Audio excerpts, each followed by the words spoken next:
नमस्कार दोस्तों, जैसे कि आप जानते हैं कि मेरा YouTube channel investment, banking informations, mutual funds और इनकम टैक्स एंड फाइनेंस से रिलेटेड समय समय पे आपको जानकारी देता रहता है।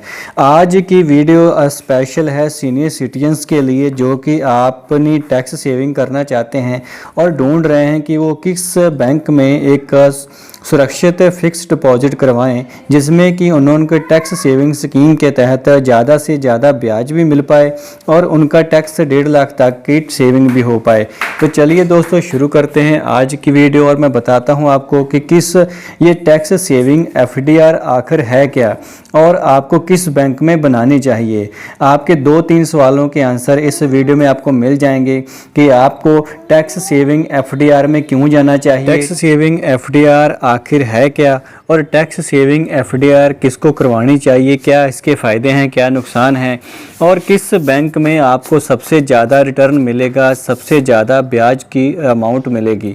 तो let's start see video. If you are new in our channels then first subscribe our channels and also press the bell icon. इससे पहले कि मैं आपको टैक्स सेविंग एफडीआर बारे के बताऊं, आपको ये भी बताना ज़रूरी है कि DICG की स्कीम के तहत गवर्नमेंट ऑफ इंडिया ने हर बैंक में 5 लाख तक की राशि को इंश्योर्ड किया है कि एक बैंक में अगर आपने कोई डिपॉजिट कर रखा है उसके प्रिंसिपल एंड ब्याज का जो अमाउंट है उसके ऊपर मैक्सिमम 5 लाख तक की इंश्योरेंस है गवर्नमेंट की तरफ से।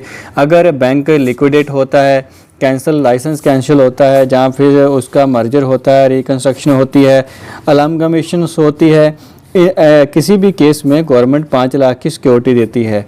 चलिए अभी रुख कर लेते हैं टैक्स सेविंग एफडीआर के ऊपर। ज़्यादातर बैंकों में या फिर पोस्ट ऑफिस में अलग अलग कैटेगरी की एफडीआर दी जाती हैं जिसमें इस कैटेगरी को एफडीआर को कहते हैं टैक्स सेवर एफडीआर और ये section 80C of the income tax act के तहत हमें 1.5 लाख तक की एक फाइनेंशियल ईयर में डिडक्शन बेनिफिट क्लेम करने के लिए बेनिफिट्स देती है।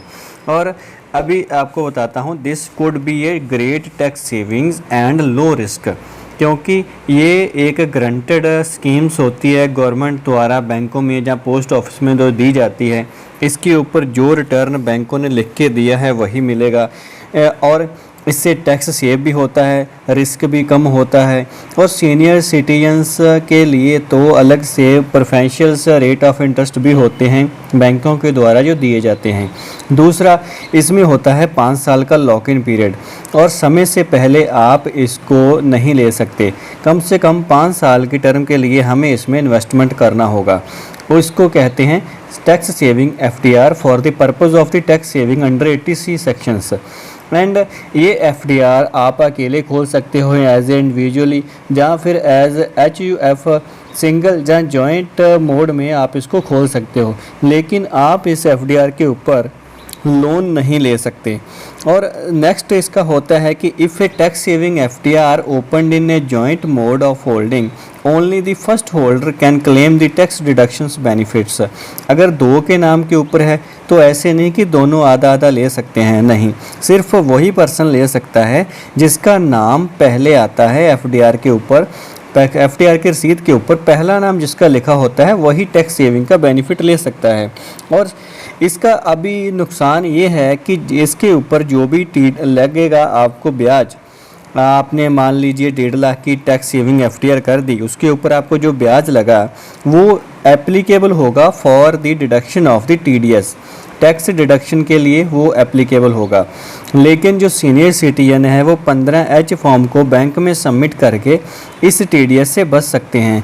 अदरवाइज़ वैसे भी आजकल जो गवर्नमेंट ने कर दिया है कि बैंक से जो आप ब्याज लेते हैं, अगर आप सीनियर सिटीजन हैं तो 50,000 तक के ब्याज के ऊपर आपको कोई TDS नहीं लगेगा under the section 80 TTB of the income tax act. Senior citizens हैं और आप देख रहे हैं कि टैक्स सेविंग एफडीआर कहाँ बनवाएं और किस रेट के ऊपर बनवाएं।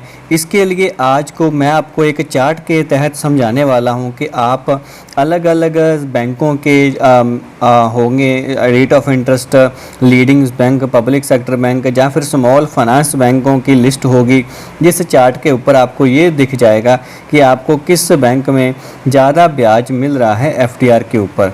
दोस्तों ये चार्ट है, ये चार्ट बैंकों की वेबसाइट से देख के बनाया गया है।